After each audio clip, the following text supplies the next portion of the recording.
Hello, hello, everybody. Welcome to a studio show on MXGP TV. My name is Paul Malin. We have a very French-flavored... That was not French. I don't know what that was. It was! We've got a very French-flavored guest list today. We've got Maxime Renaux, we've got Gautier Paulin, and then the odd one out, Maddii, but we'll worry about that one a little bit later on. But welcome to our studio show, round 13 of the FIM Motocross World Championship, the Monster Energy MXGP of Flanders. Obviously, we've done the guest list. Lisa, yes, I almost didn't see you there. You're all camouflaged. But your home GP last week, mine this week. I know. I'm a little bit jealous that you get to sleep in your own bed. But, you know, I get to go back to the sun when we finish, when we leave Lommel. So, but, no, it's pretty, it must be nice for you to be in at home. It is, very nice. 3 GPs? 3 GPs, not on the road. Perfect. But look, let's get on with our show. And our first guest is in Maxime Renaux, Yamaha, SM Action, MC Miuri, J1 Racing. MX2 rider. Maxime, welcome to the show. 4th in the championship at the moment. Is that kind of, was that the goal at the beginning of the season, to be fighting for top 3, or realistically were you looking to challenge for the title? For sure the goal was, yeah, being in front, let's say, and trying to fight for the podium every weekend. And yeah, it was by the way the same goal for the championship. So yeah, I just want to try to fight for the podium. Now the 2 first guys are quite far in front, so yeah, I just have to work hard and fight for the 3rd place now, because I know there is really so much points.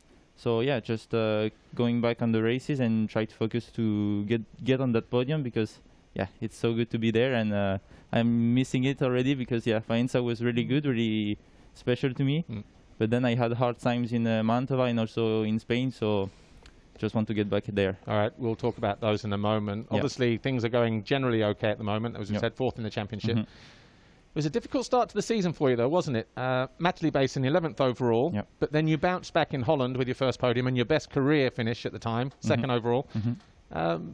How were those first 2 GPs, and particularly Holland?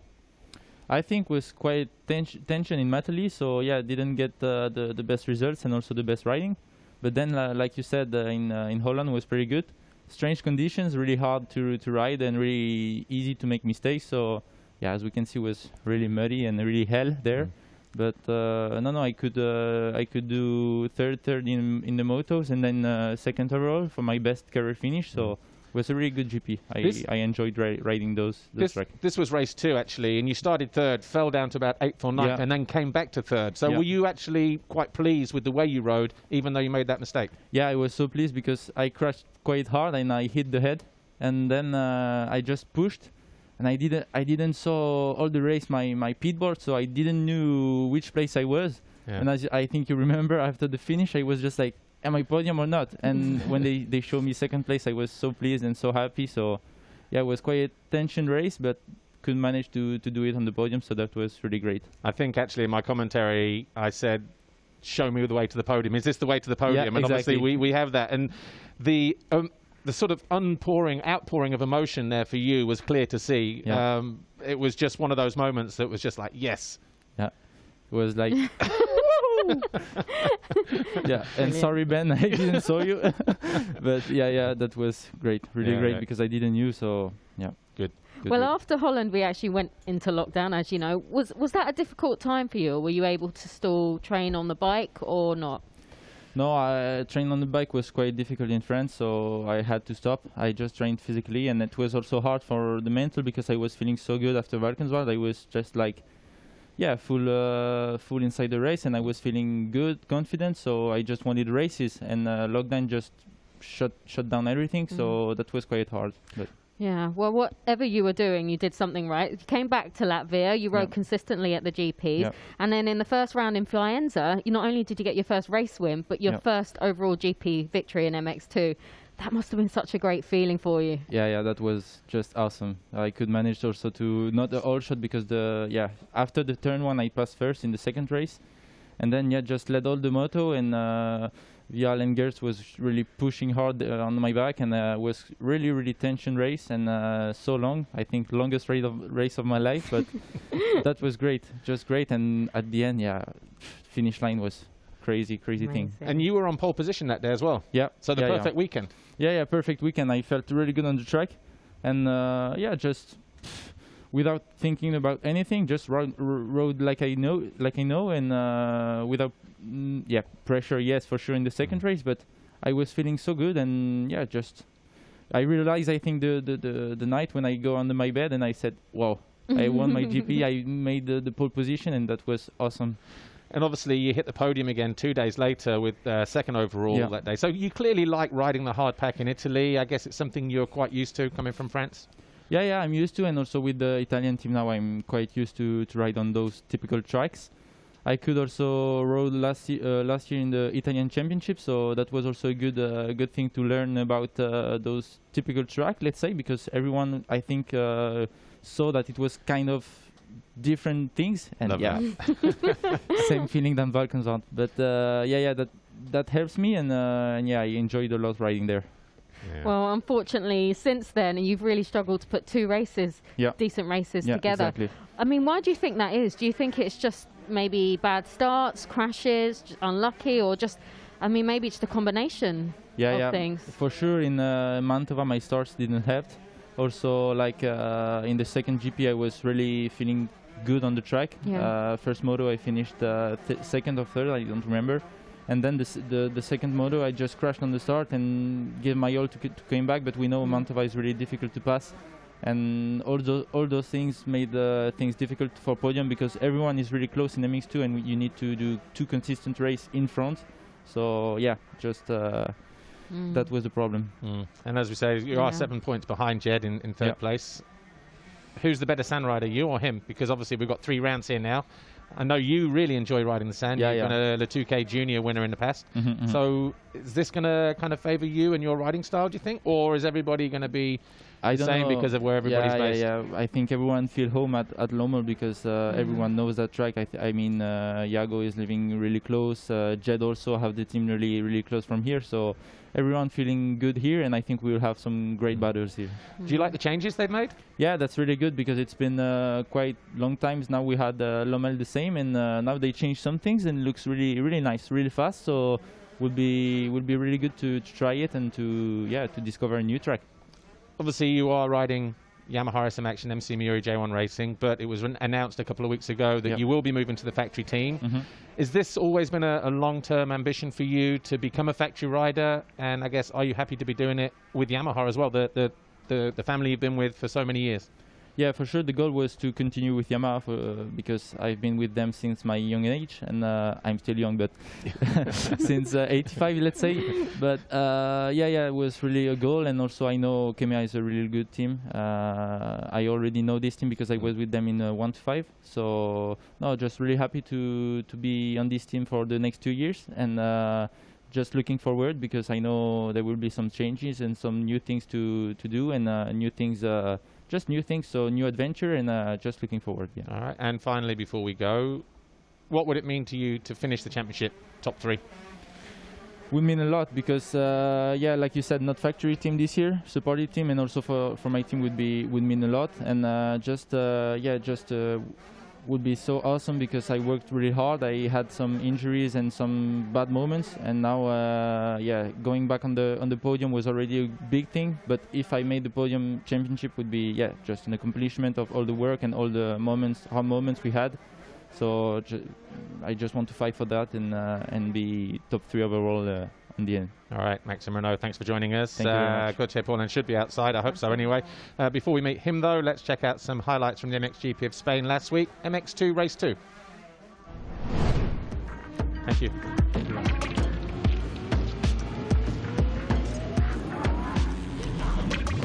To MX2 Race 2, 30 minutes plus 2 laps. Sprocket change for Iago Geerts. He's never tried it before, he's got nothing to lose. 55 points down in the championship chase now. He needs to start thinking outside of the box. And Iago Geerts, foxhole shot.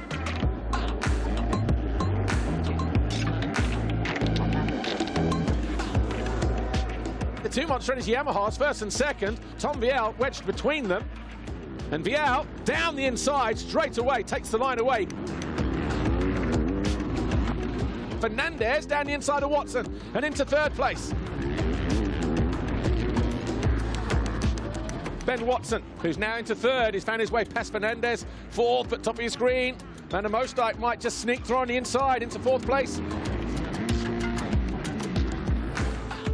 And he has found his way past the Spaniard. And I'm sure he hit wheels then with Rubini.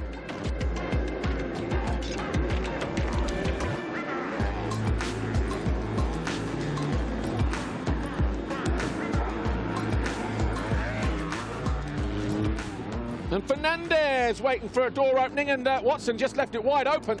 He said he'd be back, the Terminator. Watson about to get passed here by Renaux.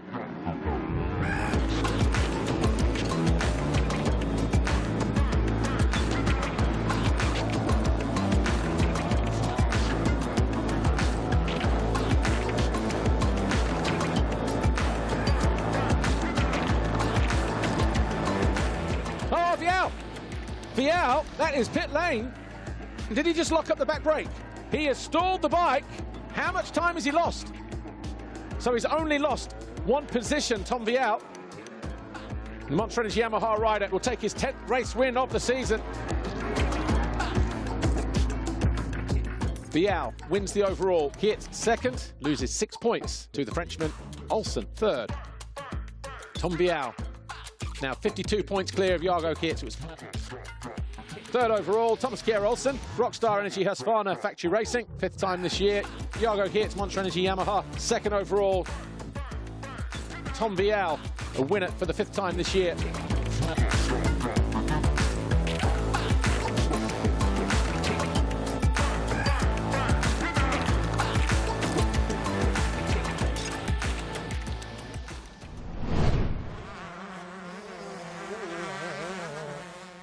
Hello everybody, welcome back to our live studio show here on MXGPTV.com with me, Paul Malin, and Lisa Leyland. And our second guest is in, waiting to talk to us, Gautier Paulin, Monster Energy Yamaha Factory MXGP. And Gautier, good to see you and welcome to Belgium. Good morning. For what, round 13, 14, 15. Let's just talk about the championship, the season. You're 7th in points at the moment. I guess not where you expected to be, but how do you view your season up until this point? Well, it's a long way around. You know, we started the championship beginning of March, a long time ago. Obviously, quarantine has been pretty tough. Was good. I never told it, but I enjoyed myself when I was just out of quarantine, and that wasn't easy. Obviously, I think I've never really tell it in social media, but I broke 2 vertebrae, so C3 and C7. It wasn't easy, and then to come back, be ready in Latvia. I broke 1 finger. Then I come back, went to Faenza. When I had that big crash, you know, I went my neck like this, and that didn't make anything easy on my back. So I had to recover from it again, and then back really 100% in Mantova. So I was really happy, always solid on the lap time, and then strong during the moto.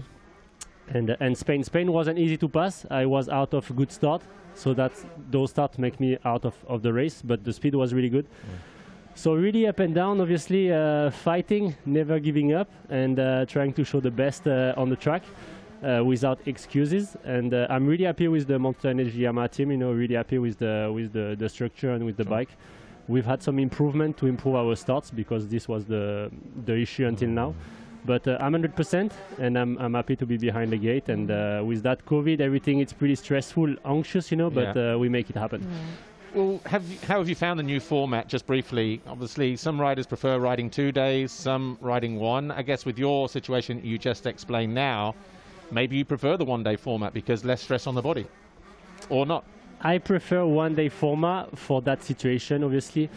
The format that is a little different, it's 3 races in a row that everybody can judge everyone and watch at all the lines, you know. There is less magic in the riding because everybody, you know, I know when I ride a race, I always watch, you know, what the other guys do, and then I learn a 1 line or something more, you know, more intelligent and stuff.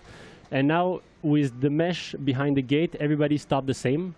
And with the way that you can learn the riding from everybody, you know, it makes everything more tight and less magic in the riding. But it is like it is, you know. We need to. It's a strange year, but it's a world championship, so we need to don't give up, be 100%, and the best will win. Cool. Would you say you've perhaps been a little bit unlucky? I mean, you mentioned it then, Latvia, you broke your finger. In Faenza, you crashed out of 4th. You were riding well, but then you crashed. Yeah. Thankfully, you were okay, but these things, they do add up, don't they?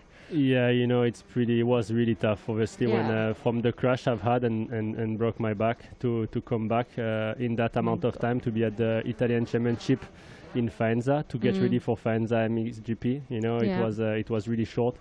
And the team was really supporting behind, and they are really on it. But to be ready for that, it was unlucky, you know, to break my finger in Latvia, first round, 3 races in a row, hard to recover, and you know, to have the body healthy. And when the championship goes that quick, that far, it's not easy. But no excuses, you know. I feel when it's why I never really told it on the social media. You know, when you go behind the gate, you need to be 100%. If you start with excuses, then don't go behind the gate. It's a bit my philosophy, and I was happy to be back, you know, and bring myself up to 100%. Since Mantova, I'm in, so right now we need to figure out, you know, the starts. But I really enjoy riding the bike. So.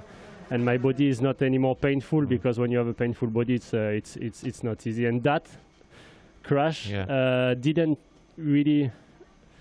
What happened? You just catch your foot on the jump? I just washed the front on a G out, and when I washed the front, it put my foot a little bit more closer from the ground and hit the ground. So then it just makes me do a rodeo and crash. And when I crashed, you know, I really went far back with the neck, and I really my back went on protection again, you know. And then I was really in a struggle for the next 2, without telling anyone, you know. So it was a bit. I wasn't 100% after that crash. I was a bit like on the security mode. Well, Ash Manton from GoPro says you owe him a GoPro. Look at this camera here. You told me you were trying to find it. You never found it, but obviously there was only one crash, one GoPro. You should have. There would have some nice image. There you go. Actually, going back to Faenza, a few weeks before the GP, you actually won a race there, didn't you? Going back to Faenza, did any part of you enjoy being back on the hard pack after the sands of Latvia? Yes, definitely. Obviously, when I go to Italy, I really like, you know, normally we say the tifosi are there. There was no tifosi, so it was a bit a strange atmosphere again. But I really enjoy, you know, I enjoy when I pass the border, the coffee, it's nice, the heating is nice, the way, the passion for motocross they have, it's unbelievable. So we have a warm welcome as a motocross racer when we go to Italy. We've got a couple of minutes left. When we finished in Faenza, we had a week off, then went to Mantova. You got a 2nd place in one of the races there. Did that, and that was after a good start. Has that highlighted how important it is now at this level to make a good start? It is really important, obviously, to have a good start, to manage to be up front at that level, because everybody is riding on a really high level speed. I feel with those triple crown, you know, with those triple races, there is a bit less line the way we walk on track, the way the track is tight. Would need to try to make something a bit more, to open up a bit more the track, that it's more easy to pass, to have better racing. We could see that most obviously when we are now on the start, the level is that close with the racer physically. With the bike, everybody is really on a high performance, so it's really hard to make difference. But yeah, this is like it is, you know. I don't think about this when I'm racing. I just right now what I need to be still on that position to fight for 2nd, 3rd, and maybe 1, you know, is just to start up front. Okay. So we've been working hard last week, and we've had some improvement on the gearbox, and hopefully this put us up front for this GP in Lommel. Okay, well, before we let you head off, Gautier, we're just going to give everyone a quick reminder of how you can get involved with our end of season promo. End of season promo for MXGP TV package. Here it is, a reduced rate of now just $59.99. And for that, you can get the whole MXGP season up until now, plus the remaining rounds live or on demand. So go to mxgptv.com for more info. Well, we did have a couple more questions to ask you really, really quickly, but we are out of time. But what I will say, do you like the new layout here, real quick? I like it, yes. I had the track walk yesterday and looking good. Not big jumps, but really open up track. So I think it will be fast and nice. All right, Gautier Paulin, thanks for joining us. Monster Energy Yamaha Factory MXGP. We'll be back in a moment with Marco Maddii. But before that, here's highlights from MXGP Race 2 from Spain last weekend.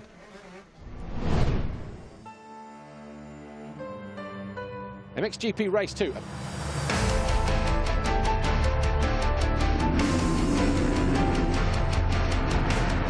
And Jorge Prado, foxhole shot number 13. But Gautier quickly into second behind Prado. Fevre going with him, Cairoli going with him, and Seaver as well.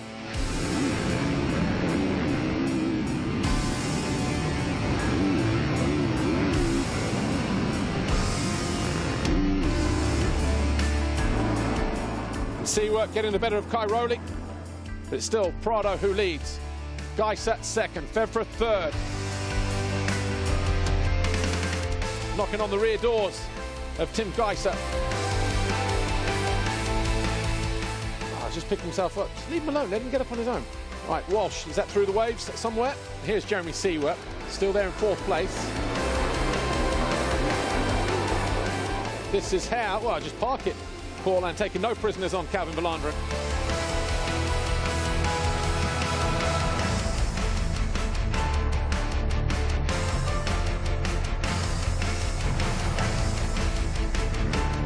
Ah, off the track.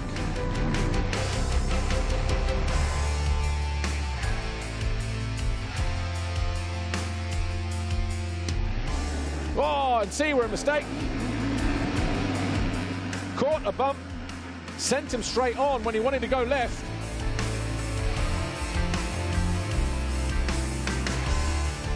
Fevre looking at going 2-3, second and third. Same as Gautier, will get him on the podium.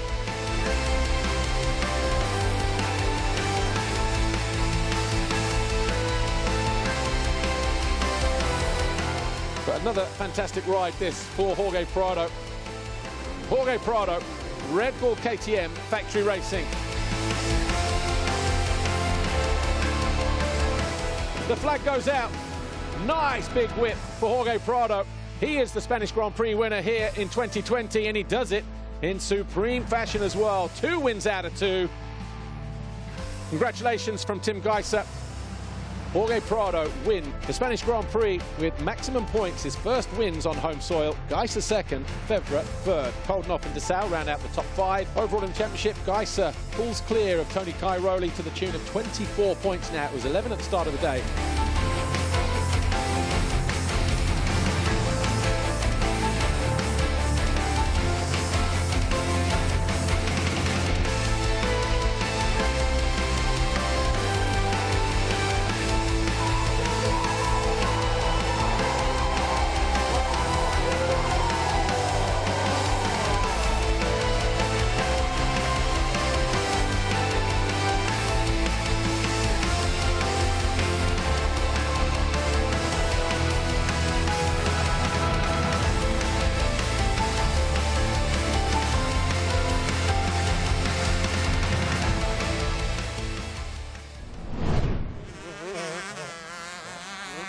Welcome back to our live studio show here on MXGPTV.com and, of course, our Facebook page, where we are now joined by Marco Maddii, Husqvarna Junior Racing Maddii team manager. And Marco, first time on the studio show.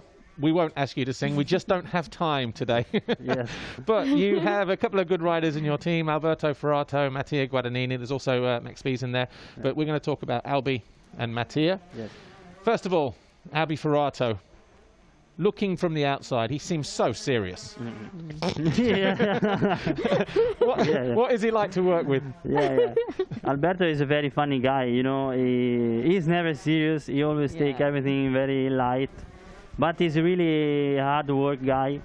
And for him, it's been a tough season because he had a really good start of the season. In Mattelibesi, he was 6th overall. Yeah. But after in Valkenswaard, he had the shoulder injury.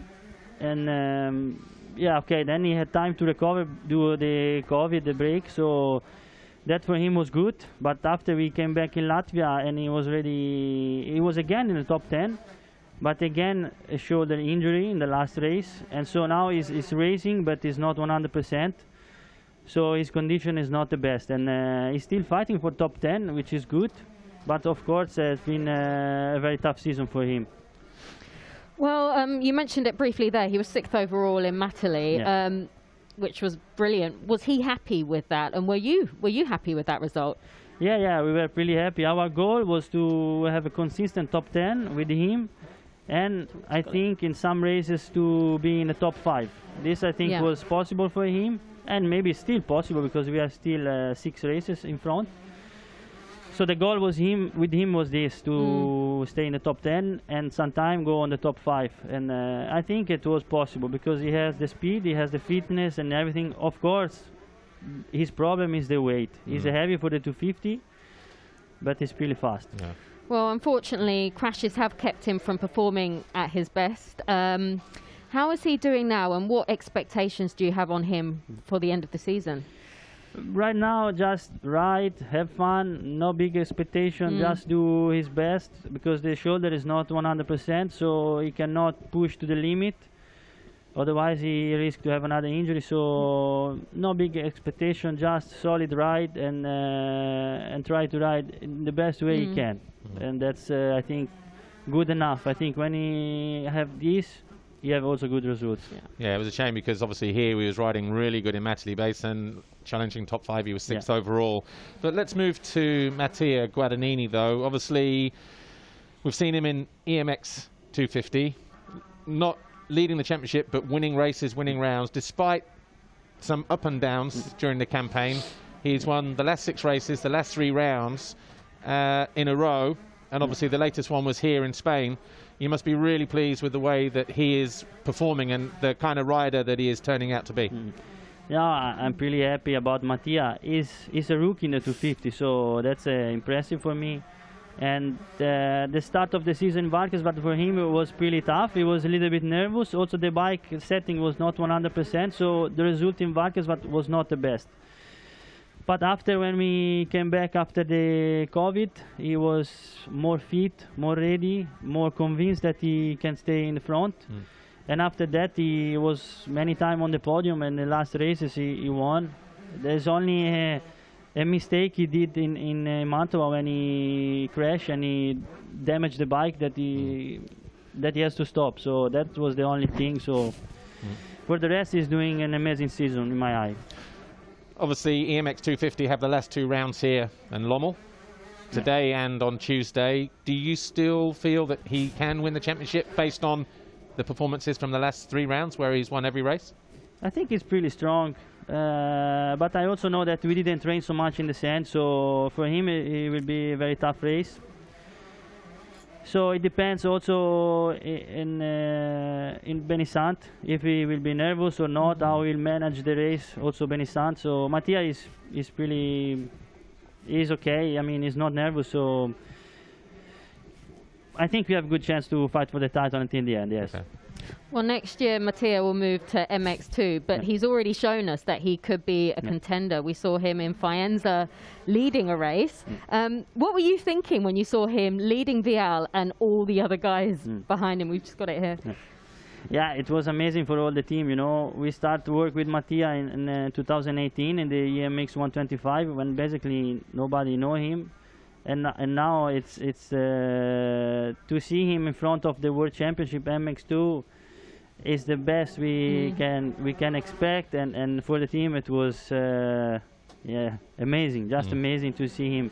But he is strong, mentally strong, and you know that he can stay in front, so he has no problem. He wants to win, and he's convinced. So now we have to see for the future when he will compete the full season, how he'll manage. But for the moment, he always showed me that he can manage the championship good. So. And obviously your dad has had Chiodi, Puzar riding for him in the past. They both won world championships. You think he's a potential world champion in the future? I think yes. I think he's a potential world championship. Of course, there are many things, and you also have to be lucky. But he has the speed, he has the head to ride in front, so I think he's potentially world championship. All right, cool. And if he does win on Tuesday, you won your 300 title here, didn't you, a few years ago? Yeah, that's true. Yes, that's true. I won my title back in 2015 here in Lommel, so I have good memory. So let's see if we make more. All right. Well, look, Marco, Maddii, thanks for joining us. We are out of time, and all the best this weekend and for the rest of the season with the riders. But that's it. Join us for another one on Tuesday when we're back again, round 14. But from me and from Lisa, Marco, and all our guests today, thanks for watching. Join us in about an hour and a half's time for the first 125 race of the day, and of course everything tomorrow, MX2 and MXGP. See you on Tuesday. Bye for now.